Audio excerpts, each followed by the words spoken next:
Hey guys, so I'm here with my friend, my colleague, my business partner, Kyle Draper. Follow him at the Kyle Draper. Welcome, Kyle.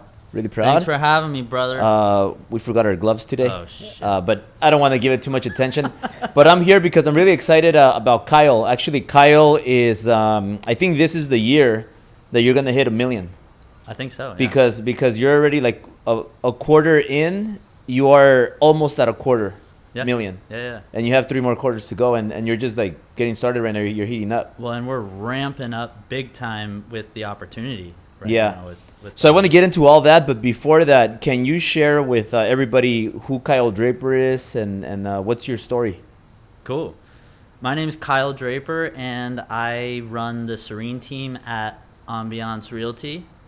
And I have been in real estate since 2013, I believe.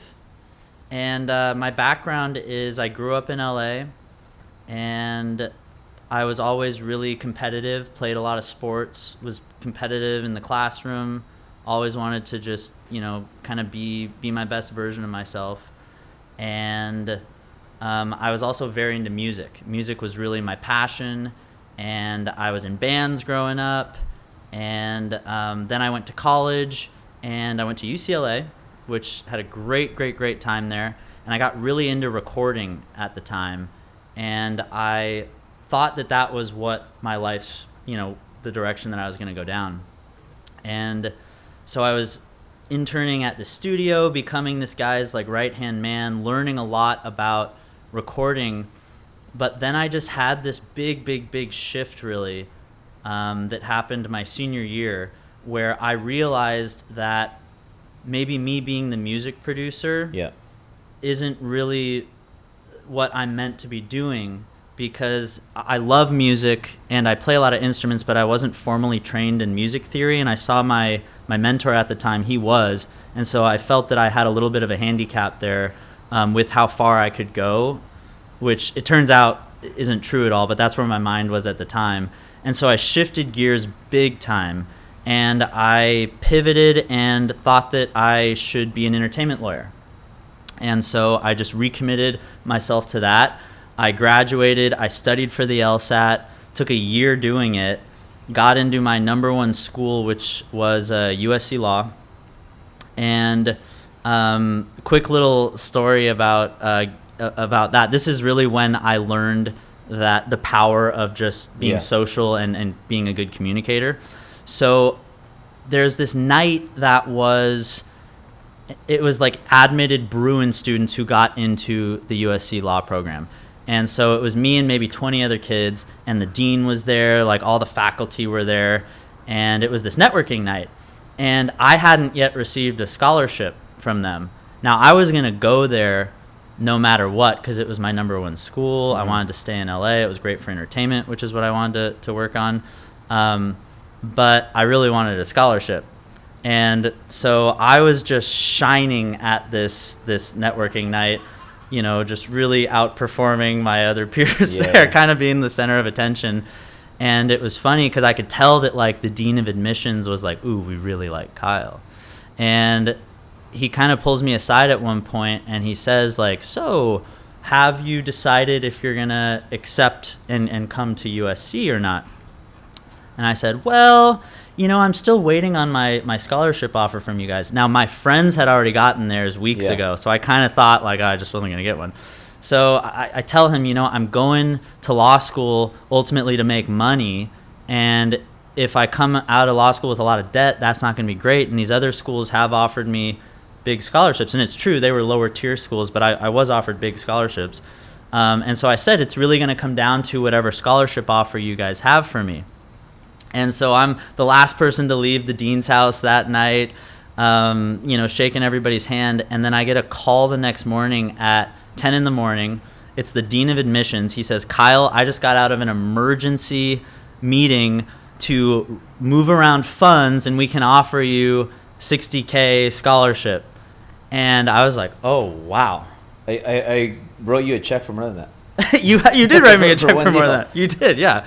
But it was such a turning point for me, because I called my dad immediately, and I was like, Dad, I just ran my mouth at this networking thing, for 2 hours, and it turned into like $60K. Yeah.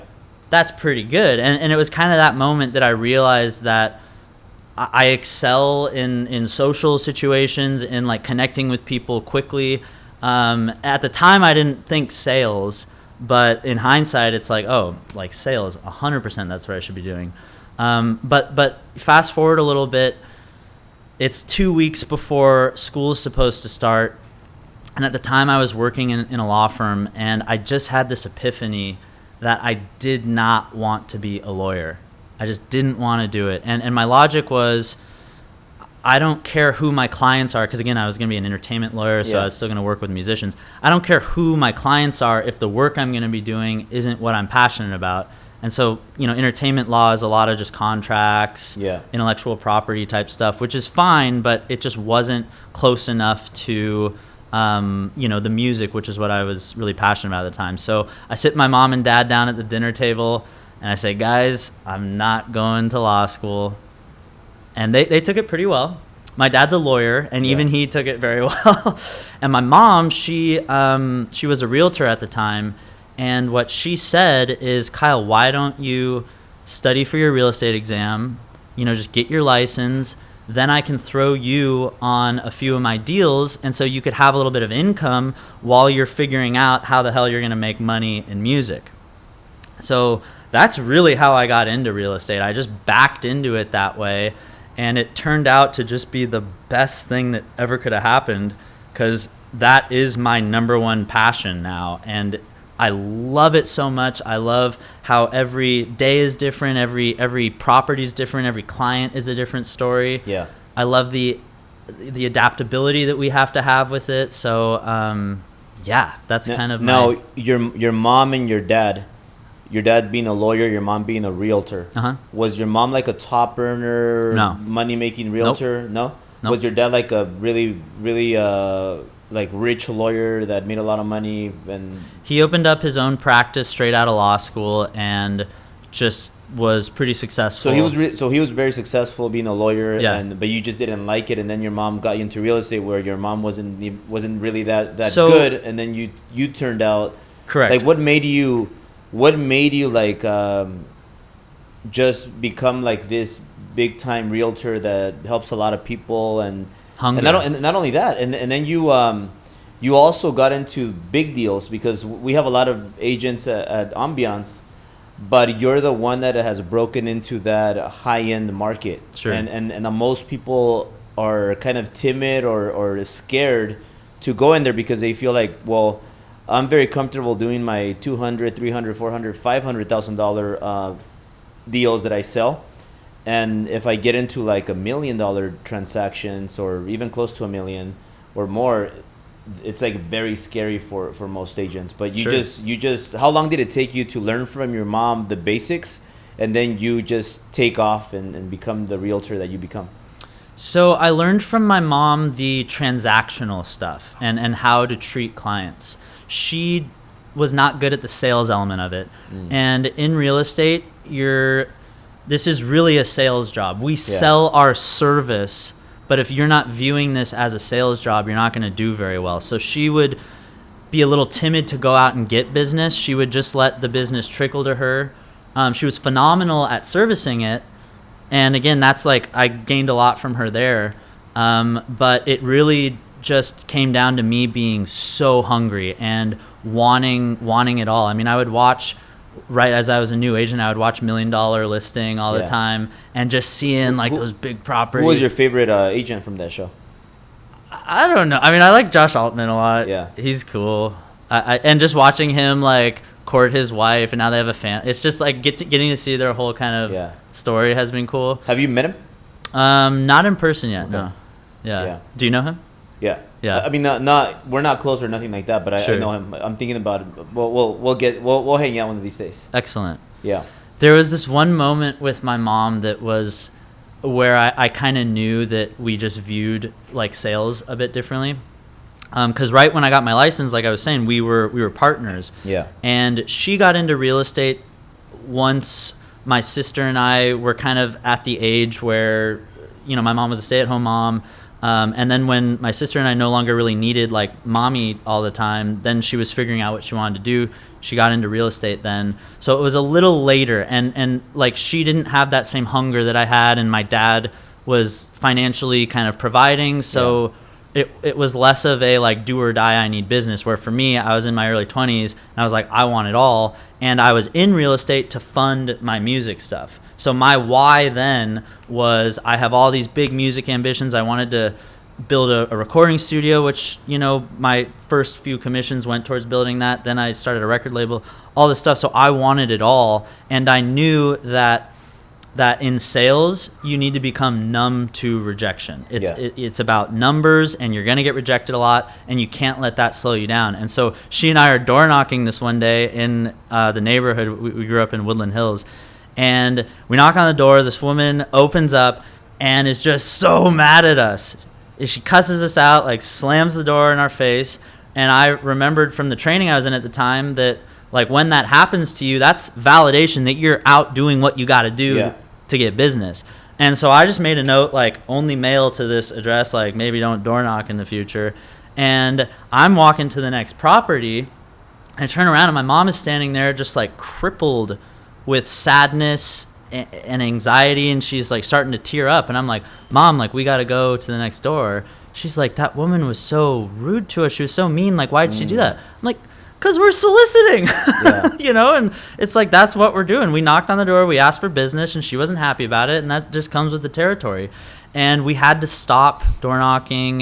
You know, it was what we talked about at dinner that night, and it just consumed the whole thing. And that was when I just knew in my head that you know, from a business standpoint, like we're not going to really go where I want to go being business partners there. So I closed a couple deals and had enough money to, you know, move over to the east side, get out of the valley, and just kind of started doing my own thing there. And it was really just go. I didn't have systems in place.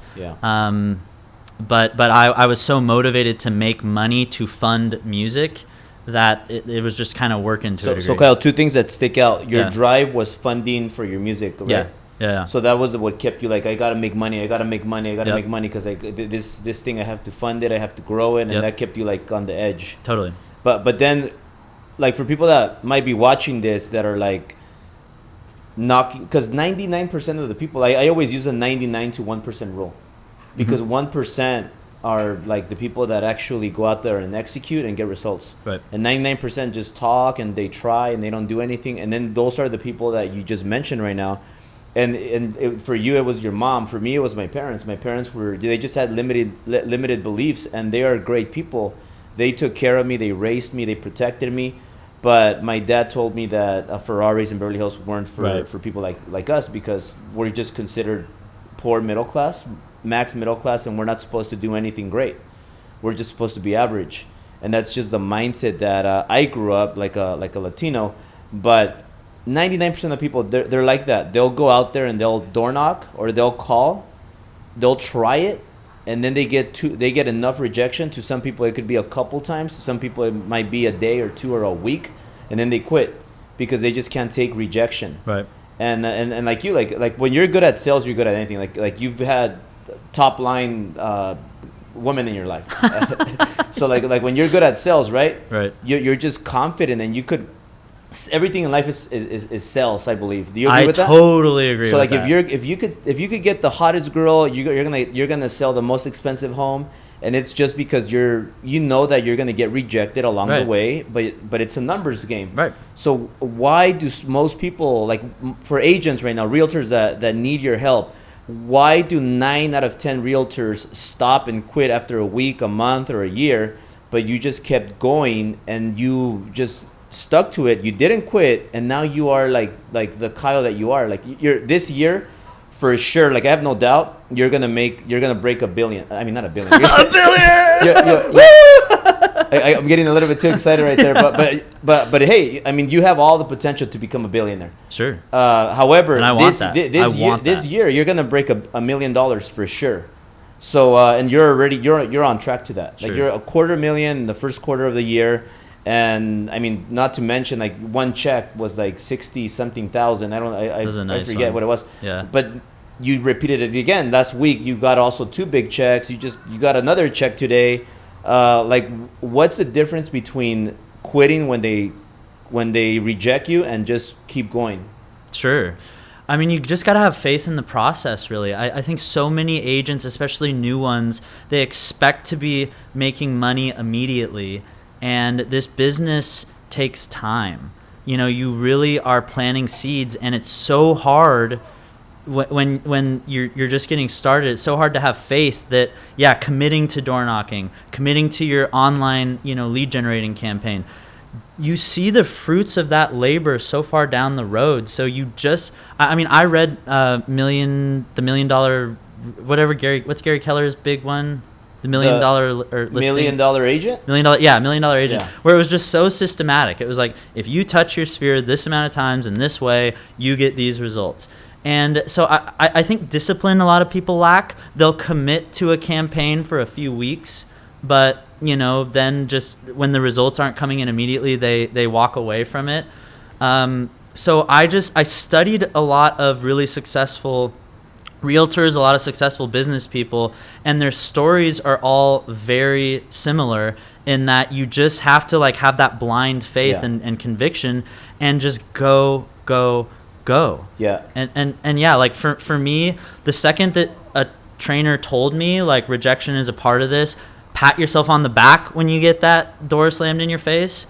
That is honestly how I view it. And it's funny, on my team right now, poor Howard the other day, he was cold calling, and this woman just cussed him out so gnarly. Yeah. And he played the call for us, and we were just laughing about it. We were celebrating it. Yeah. I was like, wow, Howard, that's the best one I've ever heard. And he said that it actually got him more excited to make calls after that. Yeah. And so it's all just mindset, really, rather than oh my God, I did something wrong. You really have to believe that it is so much more important that you put yourself out there so that you can help all the people that are going to be receptive to your message. Yeah. It is so much more important that you're more driven by that than the fear that your marketing is going to upset somebody or offend somebody. Yeah, that's what it comes down to. And you know what? The rule of the numbers game. When I used to go to the club out with my buddies. Sure. And I used to be like, oh, I like that girl, and I'm gonna get that girl, and I just kept my eyes on that girl. Sure. And I only had one target, so it was that was not a numbers game. It was only one girl. Right. But the moment I started reading all these books, how to win and influence friends, yep. and I started learning a lot of these little sales laws. I knew I gotta go to the club, and if a girl says no, I gotta move to the next girl. Yep. So then I started going to clubs and picking the 20 best girls, right? And I would go to 1, 2, 3, 4 until I got a yes. Hi, I'm Albert. Okay. Hi. Yeah, yeah. But and then my pickup line started getting better. Yep. So practice and numbers and numbers game, and then all of a sudden I started taking girls home. Wow. I mean, I hope Sil's not watching this. Earmuffs, Sil. Earmuffs. But I applied that system, and then it became a system. I went out with Willie a few times. And we had a system. Yep. And then that system led to me meeting Sil, the girl of my dreams, right? Yep. And then I married her, and then I had 2 beautiful girls. But it's all because of my system. And I know we talk a lot about systems. And then I applied that to business. Yep. And it's the same thing. I started calling, and if I relied on one call to get one deal, I'm done. No. But I got a farm package, and I was calling people from 7 in the morning till 11:30, and I would get cussed out. And then I started making sales because it was not because I was the best, but it was because I made so many calls. Right. And I talked to so many people that I ended up getting business. But I think one of the things that you do that you remind me a lot about myself is your persistence. Mm-hmm. You're the type of guy that's not going to take the first no for an answer. No. Is that right? Totally. Yeah, absolutely not. It's really what is the motivation behind them saying no. And you just have to ask questions to get to that. And then it's circumventing and just handling their objections, handling their reservations, because like when you really believe in the product that you sell, it's your obligation to inform the customer, and like they're better off for purchasing real estate and for selling real estate. Yeah. So when you truly believe that, like I'm not selling like Cutco knives or whatever, no offense to those who sell Cutco knives, but it's like I truly believe that like that home ownership is the path to like wealth, basically, and when you really believe that, it's like you're a missionary, basically, and you don't care when people turn you down or reject you, because your mission is more important than that one rejection. Now, Kyle, do you believe in you have to be like attractive and have a personality like yourself, like to be able to be good in business, or do you think that anybody can be good in business? Because you obviously have, like, you're a really brandable guy. Sure. Like, if that makes any sense. Like, you have your unique haircut, you have your style. I'm kind of quirky. Like, I've never seen you wear a suit. Maybe you wore a suit like once in your life, right? Or I don't know, but you have your style. Sure. And people might say like, well, you got to dress up and wear a tie and look professional, but you do the opposite. You have your mohawk. You dress like really casual. Yeah. You drive your Tesla. You just have a cool lifestyle. You live in downtown in the building, right? Uh-huh. In the high rise, and you just do everything. You're kind of like you're just different. A good book is Blue Ocean Strategy. I don't know if you read that book. I haven't read it, but I like know that you're like a Blue Ocean Strategy. Yeah. And yet you're a $1 million agent. So why do a lot of agents focus on being so professional, and they have to be so like dressed up and so polite, so proper, and not polite, but like proper and professional? But you do it the opposite, and you dress the way you want to dress, and you have the haircut you want to have, and you're a $1 million agent. Like, is it because we're in different times, or is it because you're just different? I think that I'm able to do this in part because of where just like culture is, really. Yeah. But I really think that it's because this is me being my authentic self. And if I were like a suit guy, there would be nothing wrong with me wearing suits, because that would be I can't me picture being, you wearing a suit. It's weird. I wore when I was dating Laverne, we would do a lot of like, Golden Globes. I'm in the tux and everything. So I enjoy it for those kind of things. But my day to day, when I'm just meeting with clients and doing business, I don't want to be in a suit. It doesn't really feel right to me. And so that was a big turning point for me, man. Like early in my career, I wore a suit every single day. Like right when I got my license, I would just be super, like every day a button down shirt with my suit. And part of my logic was I want to appeal to everybody. Yeah. I don't want me being casual to mean that like 60-year-old property owner isn't going to hire me to sell their home. Well, that 60-year-old property owner is probably not going to hire a 23-year-old kid in general. They probably already have their relationships. So it was this kind of moment of like, who is my demographic? Who is my ideal customer, that client avatar? And for me, it is creative, successful millennials. Yeah. And so they love my presentation. They love that it's authentic to me. I'm not trying to be somebody different. And especially in this day and age where, with Instagram and personal branding is bigger than it's ever been, I really think that you just have to lean into who you are and then be confident that you're going to really appeal to your niche that you're looking for. And I went to a listing appointment once over in Silver Lake because I was just kind of in this default mode of like, okay, for listing appointments, I should wear a suit. That just seems like the right thing to do. And my clients, they opened the door and they were like, what the hell? Like, you're in a suit? Like, this is weird. This isn't you. They honestly lectured me for wearing a suit to it, And so, like, that was just the situation. Now, if I'm in a position where maybe I'm in Beverly Hills and, it's like an estate sale, the clients are a little older, I'll still put that suit on because I can be comfortable in it. It's not that I'm not comfortable in one, but it's like you just kind of have to adapt a little bit to the situation. I mean, they talk all the time in sales about mirroring, you know, so like if your client is a little bit older, maybe you talk a little slower. I've got a lot of really aggressive lawyer millennial clients. Like with them, we get on the phone and we talk really up like this, and you know, so it's just like you just kind of adapt to. You know, that's a really good a sales ability. Yeah. Because there's people that they just people that are not good at sales. Like they'll, it's same thing. I always compare sales to dating. Yep. Because like if I go to sale and when I met her the first time and I'm just, hey baby, you want to go have sex with me tonight? She was gonna slap me in the face, right? Or hey, I wanna feel you out. Sure. Like she's gonna probably, like, as soon as I put my hands on her, she's gonna slap me in the face. Right. But if I go there and you have to adapt, like if they're like kind of a little bit like on the shy part, you're kind of like not so aggressive, or if they're older, you kind of have to like be more polite, slower, but you have to adapt to the person. Like somebody that their parents just passed away, you're not gonna go there and be like, hey, I'm Kyle, you gotta make millions, come on. Like, because they're really low, right? And you have to kind of go down with them and then raise them up. Totally. Is what are your best tips for all the realtors of what made you really confident with sales? Was there any books that you read, or who was your mentor for sales?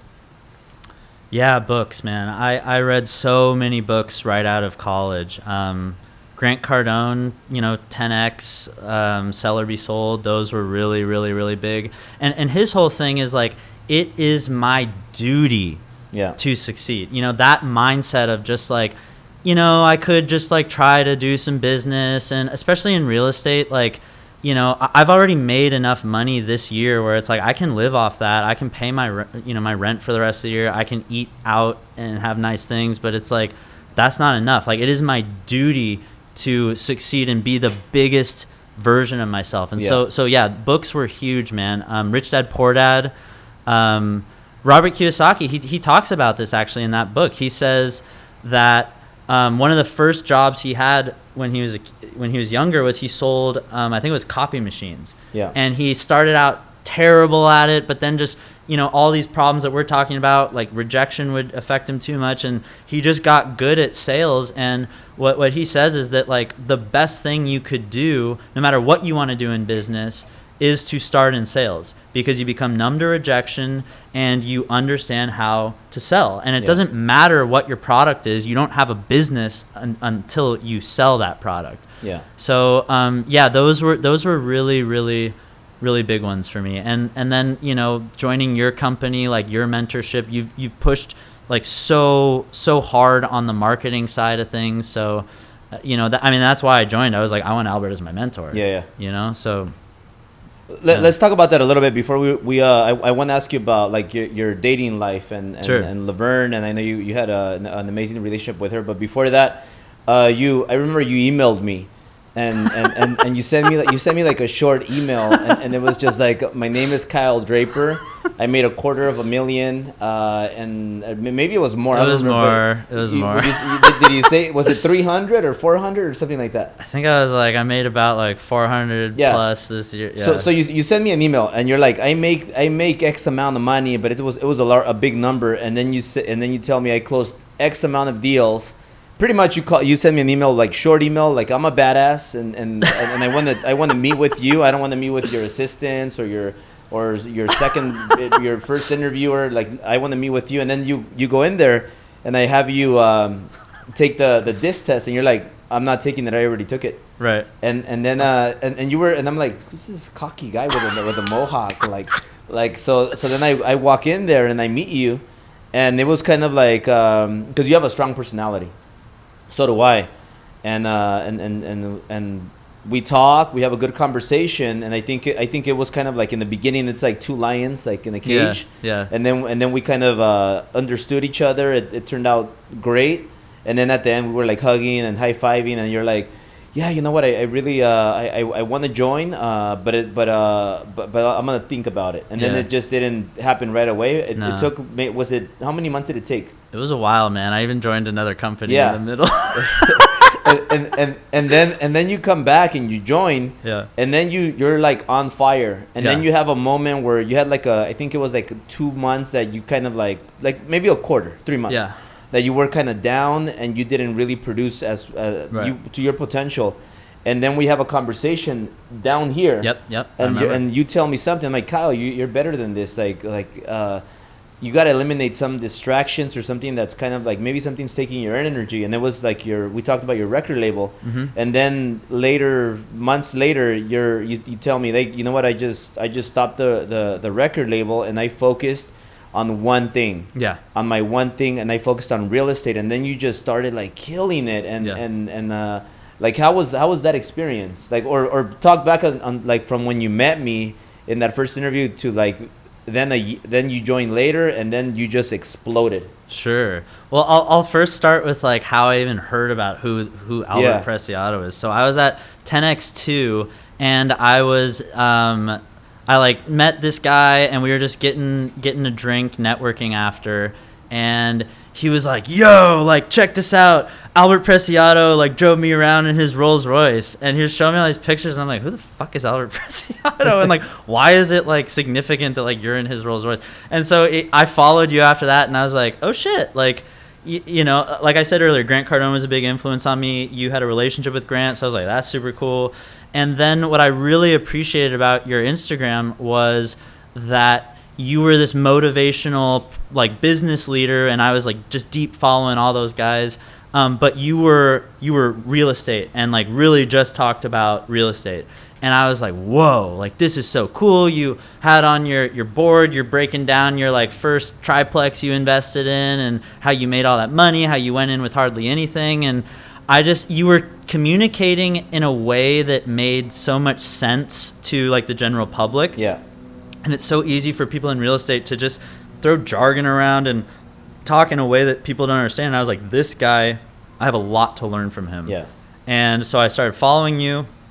And then it was like right around when Ambiance was launching, you were just like, realtors, if you're out there and if you want to make 100% commission. And I was like, oh. So I'm like, wait, I can get 100% commission and get in this guy's like inner circle, have him be a mentor on me, have him really rub off on me. This seems pretty cool. So yeah, that's when I hit you up and was like super excited about the opportunity. And yeah, I ended up joining a different company. I was deciding between you and this other company. Well, tell me, like, I've never heard this side of the story, but why did you not join us right away and went to another company? What was your thinking? I'm going to be super, super real with you, Albert. A big part of that decision was that obviously I'm white. Yeah. The majority of the company is Latino. And I was just thinking like, is this really going to work with like my clients and my sphere when this other company was a little more just like kind of cookie cutter. Yeah. I won't name the company because I really respect this guy still. But like he was also a social media leader. I felt I had a lot to learn from him.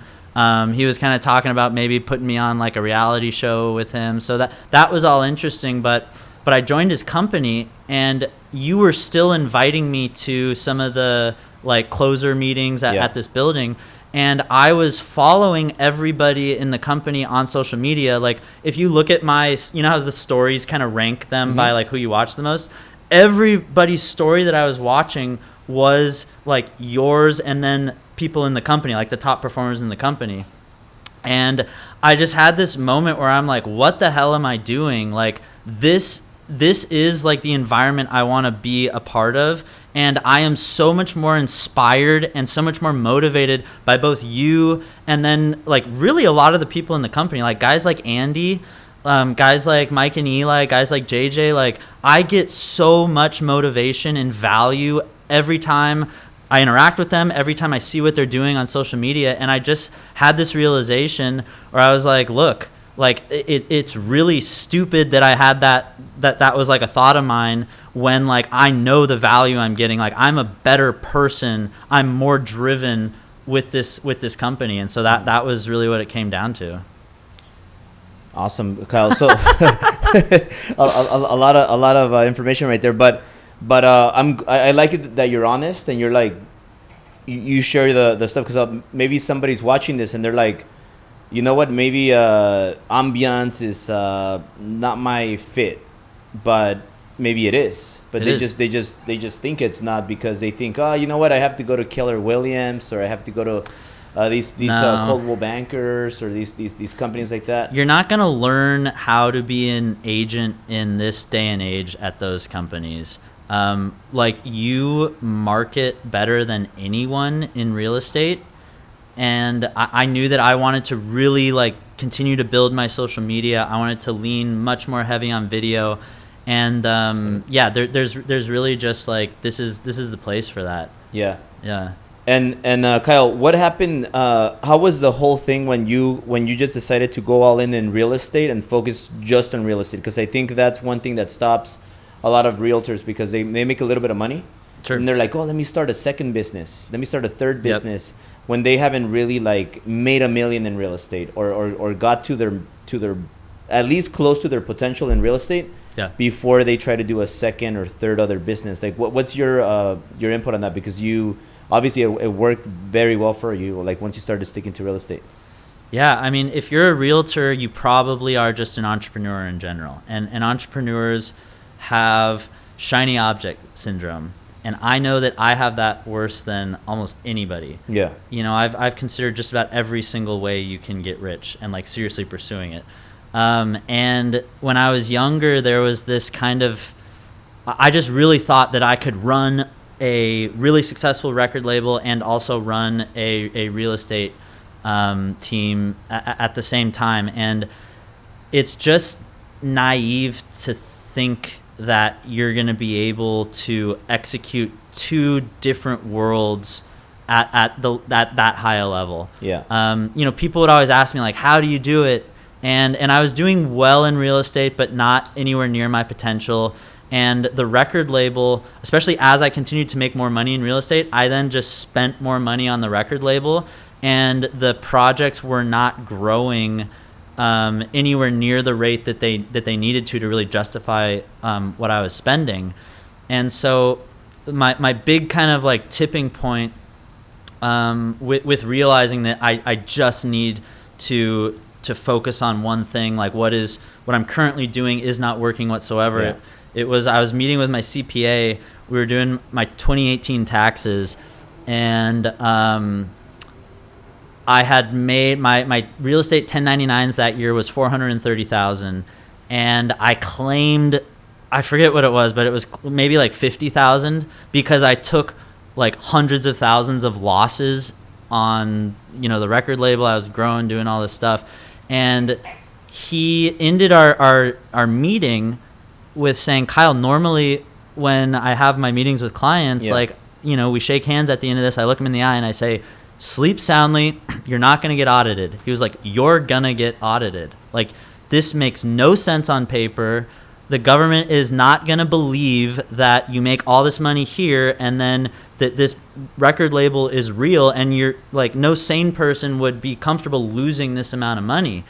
And it was just such kind of a wake up moment. And like I said, I made 430, but I was 6 figures in credit card debt at the time. I was begging my grandma for a loan at the time, and that was so difficult because she was very uncomfortable with it, but then like did everything she could to make it happen. And I was like, I'm never, ever, ever gonna be in a situation where like I make that money and have really nothing to show for it. I had to fire I hired an assistant in real estate, had to fire him because I just like I ran out of money. Yeah. And this was kind of like the funk I was in. It was all kind of that era. Yeah. I was also having relationship kind of issues at the time. I was like smoking weed during the day to like deal with anxiety, and you know that's never a very productive choice to make. We'll talk about that, Kyle, because we talked about behind camera that you had kind of like a substance mini problem. I don't know how big it was, but I'm sure there's tons of realtors that smoke weed or drink a lot of alcohol or maybe do other things. Sure. But like, how did that affect you? And did you totally stop it? How much did it increase your performance?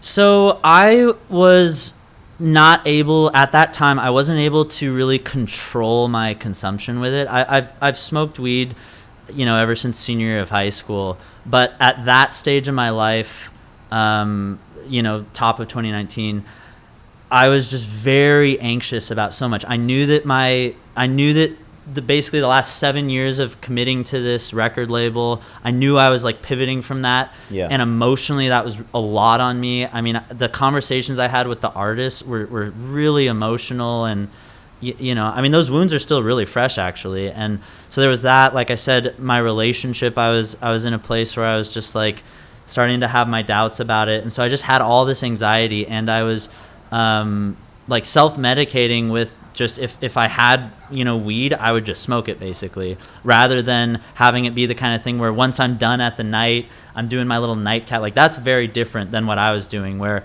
it could be 10 in the morning and I would be smoking and still doing, like, trying to get through the day. Like, if you're stoned and it's in the middle of the day and like your client calls you or another agent calls you, you're in a deal with, you see the phone ring, and the anxiety that you get is just so crippling. And I would never dodge calls. I would always answer it, and I'd always do fine, but I was just making my life so much more difficult than it needed to be. And obviously you're not going to be anywhere near as efficient, as productive. You're not going to be as sharp.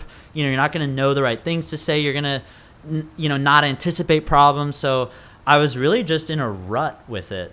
I got out of that by I cut it cold turkey for a while. I was like, I don't have any discipline with it right now. Like I said, if I had it on me, I was gonna consume. Yeah. So I cut it cold turkey for a while. And then I was realizing that I was still having this anxiety. And so it wasn't really that like weed was my problem. I mean, it was a problem that I was getting high in the middle of the day.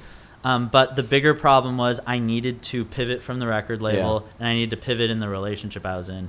And when you talked to me downstairs that day, you were like, Kyle, like, you're not even really posting on social media, man. Like your like vibrant self is not out there anymore. Like you were looking at my production, but you were also just looking at like how I was marketing myself and presenting myself. And you were like, dude, you need to post more. And I was like, Albert, watch me, like, watch my page. I will post. Like, it was absolutely the like kick that I needed. Because I didn't want to let you down. It's really interesting. Like, I'm very self-driven and motivated, but I really care about what you think of me.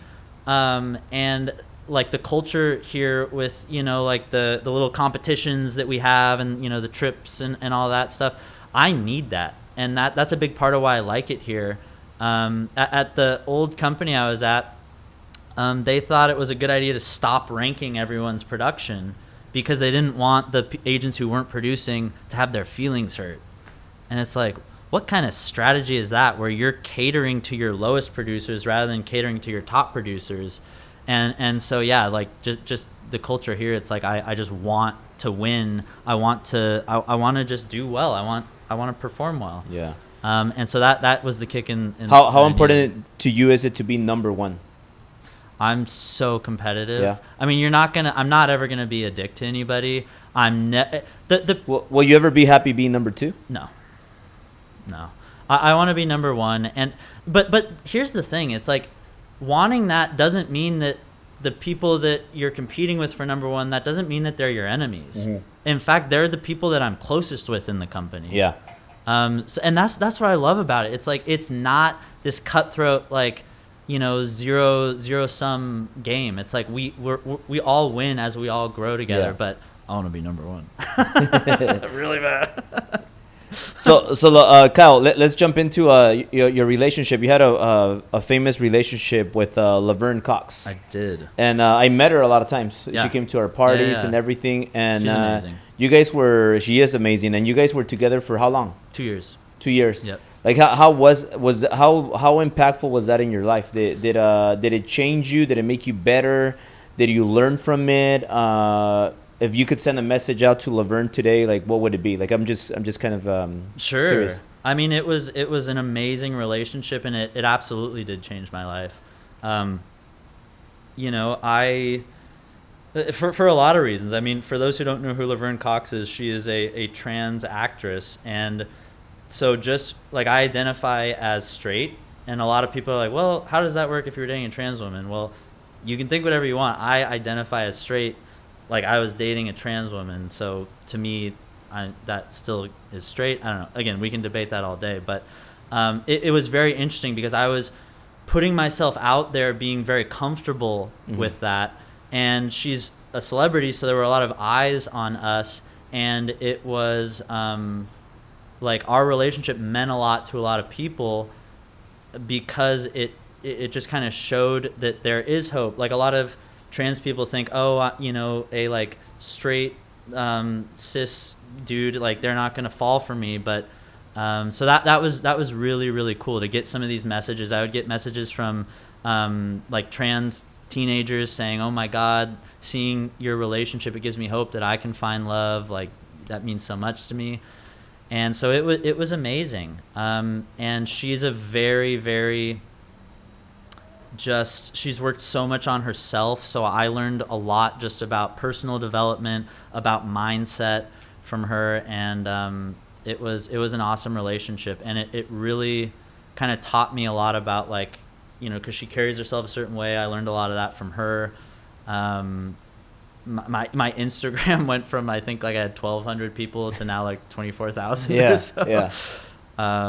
So it was beautiful. And looking back on our relationship, I think we both view it as just this beautiful thing. It had kind of just run its course, and you know, like I want to have kids, she doesn't want to have kids. So, you know, I turned 30, and that was just kind of something that shifted in my mind. And when you just know that you and your partner have different life goals, it's kind of hard for the relationship to stay on course that way. Yeah. And so that's really why we ended up breaking up. But I got nothing but love for her. She's amazing. Yeah. Yeah.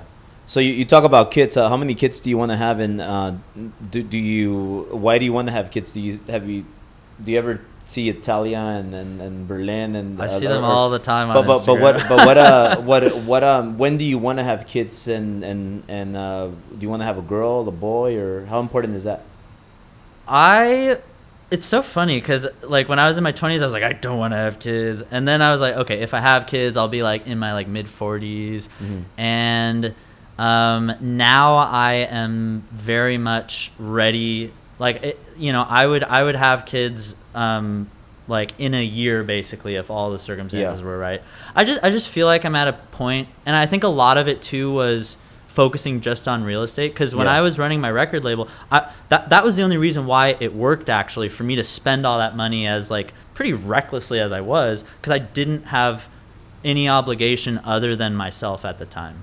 And so I think that was a big part of why I was like, oh, kids is something way down in the future. But now that I'm just single focused, I'm just cultivating this team and just really growing real estate, I could absolutely accommodate a more like domestic lifestyle now. And it's something that I'm kind of like looking forward to a lot. I mean, you just turned 37? 37. Yeah. I'm 31, and so you got 6 years on me, and I see so much of you in your life as like, I think I'm setting myself up to have my 31 to 37 kind of similar to how you have done yours, from like a business standpoint, how you built your family and everything. So yeah, that's like, I'm ready, man. You know what? I one thing that I respect a lot from you is your, like, I could say more things, but I'll do two things that really remind me of myself that you do are you're never gonna quit. Like, you're not a quitter. And you believe in yourself so much that nothing stops you.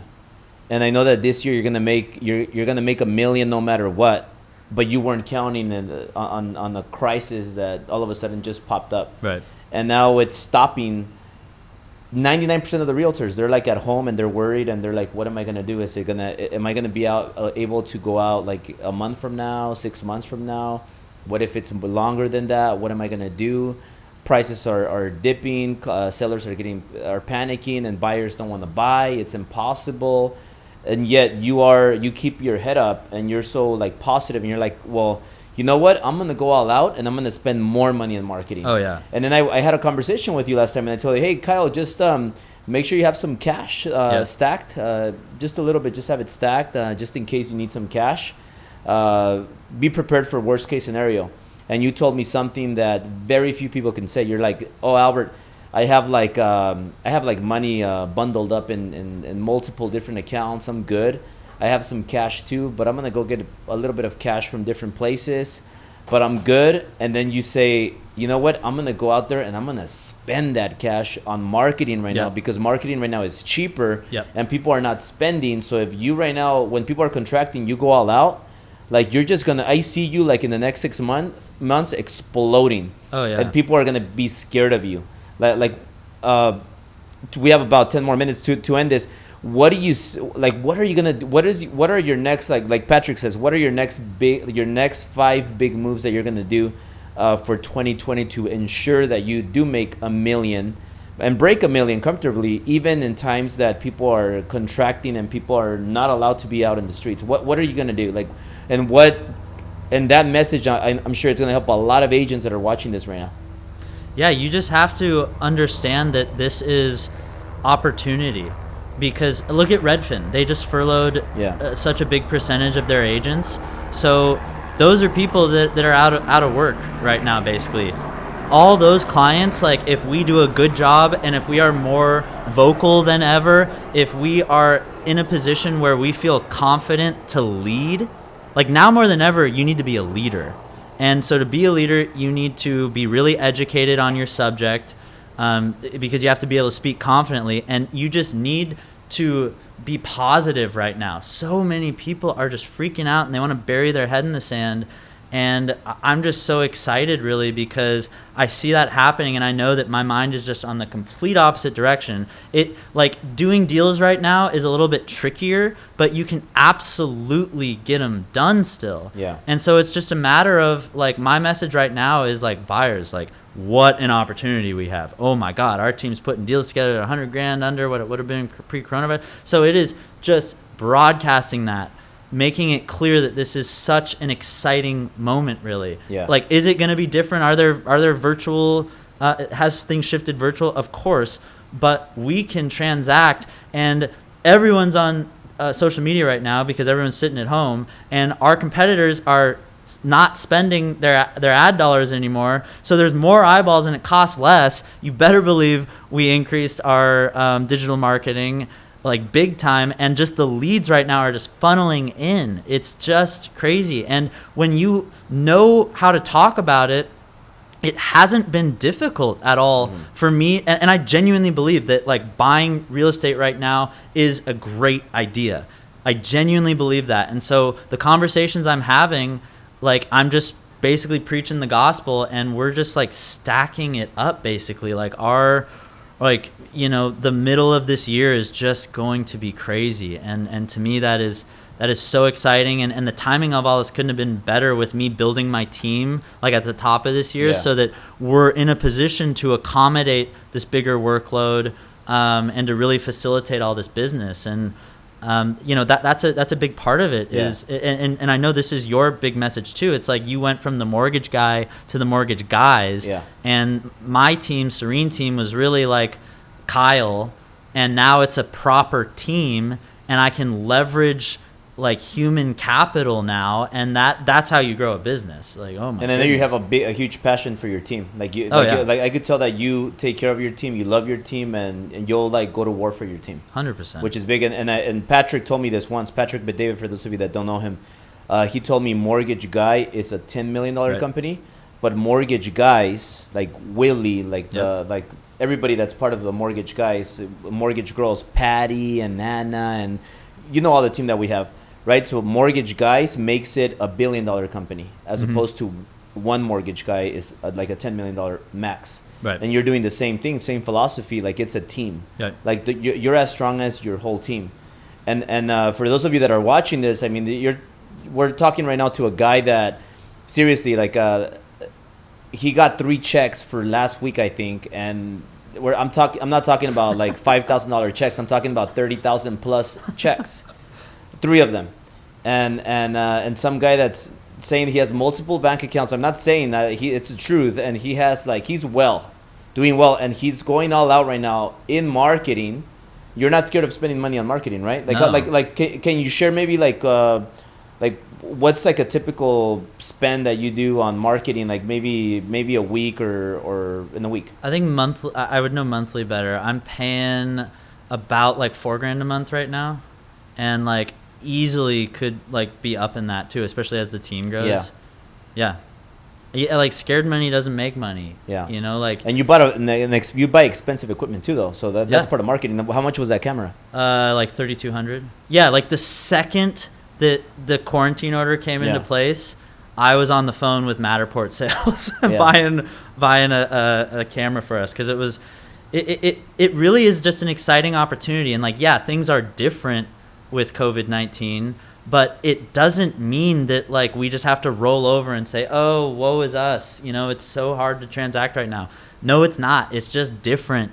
And to me, I'm more like, I wake up every morning and it's like crisis mode isn't the right word, because that implies like negativity and fear, but it's just like the highest alert ever. Like I am on more than I've ever been on before, and I just wake up and I hit it.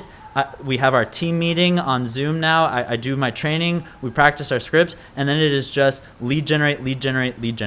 And we are just hitting it so hard right now. Yeah. You can do everything on Zoom, and I just do that until I like drop, basically. And I do it all over again. And Kyle, you have one of the most amazing scripts. I was hearing you out like earlier today. Like those scripts, like those are $1 million scripts. Like, sure. like how can people reach out to you and are those scripts for sale, or are those like if people follow your scripts, they'll make $1 million. So like, how can people reach out and get more information? DM me at the Kyle Draper, and then send me 10,000. No, I'm kidding. I'll give you the scripts for free. I don't care. Yeah, awesome. And you know what? I want to close it out with 2 important things you said. You mentioned not Redfin. Is it the Redfin agents or they're the ones that got furloughed? Yeah, a big percentage of them. Yeah. So like, let me call them online agents. So those online agents that charge like maybe it's like a small fee, right? And they do everything online. Yeah. I think in this moment that is difficult, and we're going through a crisis, this is a moment where you need a top line agent. Exactly. Because right now it's not just let me go here and click and buy a property for $600,000. Right. You got to close somebody right now to buy that $600,000, because you got to tell them, hey, you're going to buy it at $600,000 because X, Y, and Z. And if you're not a good closer, communicator, negotiator, like you're not gonna. Right now, it's hard to close. Only the real closers right now are gonna close. Sure. Like, would you ever go work for Redfin? No, never. That's like, you know, millions below your pay grade. Well, it's funny. My somebody on our team, they were like, hey, now that they furloughed all these people, maybe it would be a good opportunity to become like a Redfin partner agent. I was like, no, I don't want to do that, because that's like a discount culture. Oh yeah. And I don't want that. I don't want people to think that I'm not worth my commission. Yeah. And when you think about it, like in an up market that we were in, where, you know, being a listing agent really wasn't that hard. You take your pictures, you put it on the internet, you make sure it's priced okay, it's gonna sell. Yeah. So in that market, I could see how sellers were like, I want to save $1 and I'll hire a Redfin agent. But now it's like, oh my God, no! Like, you need to sell that house. You need the best virtual capabilities. You need to know how to host virtual open houses. You need to be pricing ahead of the market. And you don't take a listing to just take a listing. Like, you need to get your client on the same page as you with where the market is, get very realistic. And so more than ever, you need experts. And for the agents out there, this is where you have to project to the world that you are the expert. I'm doing weekly kind of market updates I'm sending out to my database, and it is just working amazingly. And people are like, wow, it's so cool to see how things are kind of shifting week to week. You guys are doing all these things. We're doing virtual food drive. We're doing a virtual home buyer seminar. We're going to do a virtual client appreciation, like paint night, where we send little paint kits and like bottles of wine, and then we'll all Zoom together and do it. Like, you just have to think creatively about ways that we can be really out there right now. And it is not hard. You just have to have the courage and the gumption to do it. And when everybody else is retracting, that is absolutely when you grow. Everyone zigs, you zag. Yeah. And so that's what we're doing as realtors, and that's what our buyers are doing right now, who are active in the market, making these, deals right now that are 100,000 under what it was just 3 weeks ago. Yeah. And everybody else is like, I want to sit it out. I want to see what happens. I'm afraid to do it. And it's like, all right, well, you're missing this amazing opportunity. Yeah. And I'm really proud of my team. It's what is it? Today's Friday? Yes. Friday. We're in the middle of this whole thing that's going on. Yeah. And we have our marketing team here filming this podcast with you. We have Willie as a guest, and we're all supporting each other. Yeah. We're all making money. We're making moves. We're helping people. We're not. Like, I have people throwing TVs out of their balcony. I don't know if you saw that. I did see that. Yeah. So like stop watching the news. Yeah. And what I suggest you guys is go on YouTube and learn from people like Kyle. Like, he has an amazing story. Like, there's so much more stuff that he could talk about, but we could go here for hours. But you have an amazing story. You're a powerful individual. Like, definitely one of the top guys and leaders of Ambiance Realty. You're the future for Ambiance Realty. And I want to tell you that I'm really, really, really excited for your 2020. Like, I want you to, like, destroy it. And I know you will. Yep. And that's why you're here, because you earned this, and you're an amazing individual. You inspire a lot of people from the company.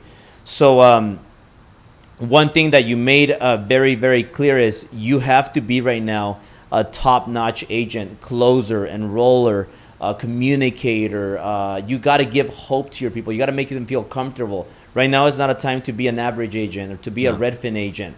Right now is a time that the 1%ers are going to survive. I think it's going to be great. We'll thrive, not survive. Yeah. We will thrive. Exactly. Thrive, have a breakthrough. So I think for a lot of realtors that are watching this, like, it's going to clean up a lot of the average and bad agents. Yep. And only the strong are going to survive. Mm-hmm.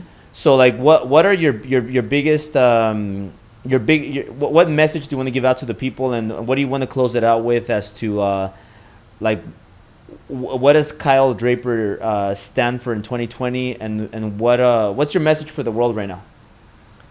My message for the world right now is that if you are taking this time and are not, at the very, very, very least, like, really bettering yourself right now, if you're taking this time and just, like, watching Tiger King and Netflix all day, you're gonna fall behind. So you gotta just double down and go. Like, when things are shifting, that's where you just have to perk up. It's not where you put your head in the sand. It's where you perk up and you go. Because, again, everyone zigs, you zag. This is where we can really, really step up and win. And every day, wake up in the morning, get dressed, put your pants on, shower, and go to work. It's okay if you're working within your place, but go to work. You have to. You just have to. It's so funny because you said Tiger King, and I have no clue shit what Tiger King is. It has just transformed the culture. But Tim's story mentioned in the Zoom call we had today with the company, you were driving because we were going to film some stuff, but he mentioned Tiger King. Mm-hmm. And I was like, what is Tiger King? And you mentioned it, but you weren't even part of it, but you mentioned it again. So it sounds like it's a distraction for people. It's the trendy show. I mean, people are just numbing themselves with the news, just thinking like they'll watch 3 shows during the day. And, everyone's in different positions. We're fortunate that as realtors, like, it's very difficult to keep doing business, but we absolutely can do it. And I know some people have gotten laid off from their jobs, but, like, if you're in that position right now, I think you need to be really informing yourself on all the aid that is out there. You need to apply for all that aid. And then you really need to think about, what can I be doing right now during this time to make myself better? Like, are you going to venture into the entrepreneurial world? It's totally okay if you don't. Not everybody thinks that way. But maybe you could be like learning like social media better, marketing better, like, invest in Driven Academy, invest in yourself right now and just be getting better, because this isn't just hitting time out. Like everybody who's hitting time out and just checking out and vegging all day, you know, you're going to really, really be in trouble when the rest of us who are revving our engines faster than we've ever revved, and we're just taking off. And especially business is going to get a lot easier, obviously, once we're out of this, you know, weird thing that we're in right now. And we're just going to be full steam ahead. We've already left the station, but we're going to be going so fast. And if you're just starting your engines back up, it's going to be bad for you. It's going to be really bad. And so you got to just every day, there's no wasted days. Yeah. There's no room for that. Yeah. So guys, I want to close it out by saying, like, Kyle, he has a team. If you guys are a realtor, so you're starting out, you guys want to join his team, please contact him. He's going to share his information. We're going to put it below also. But Howard, one of your mentees, he told me, he was sharing with us that he had a property that was worth $800 and something thousand. Yeah. But he got his buyers in escrow for $700,000. Yeah. And he negotiated it down because the seller, he used like the whole, like, hey, you know what, the market is not in your favor. Let's lower it and let's get it into escrow. But he did a marvelous job negotiating it, got it $100,000 less. And you're one of the best in coaching our people, and I really salute you for that. And also somebody that knows the market, studies the market, self-improves, is not shy or scared to share like his failures, like you guys just heard. I really honor this man because he is humble. He shares his real truth. He's not hiding or saying that he's perfect, but he is one of the best that keeps improving every month. You're like, Albert, look, I did this, I did that, I did that. So having said that, Kyle, tell people what's the number one place where they could follow you, and if they need any information on selling your home, maybe you want to buy a home and you want to get a good deal, this guy is the best negotiator I've seen. So sure, where can people follow you? Instagram's my main one, at the Kyle Draper. You could also email me at kyle@sereneteam.com. There you go, guys. Well, thank you, Kyle. It was a pleasure having you. Appreciate you, Thank brother. you.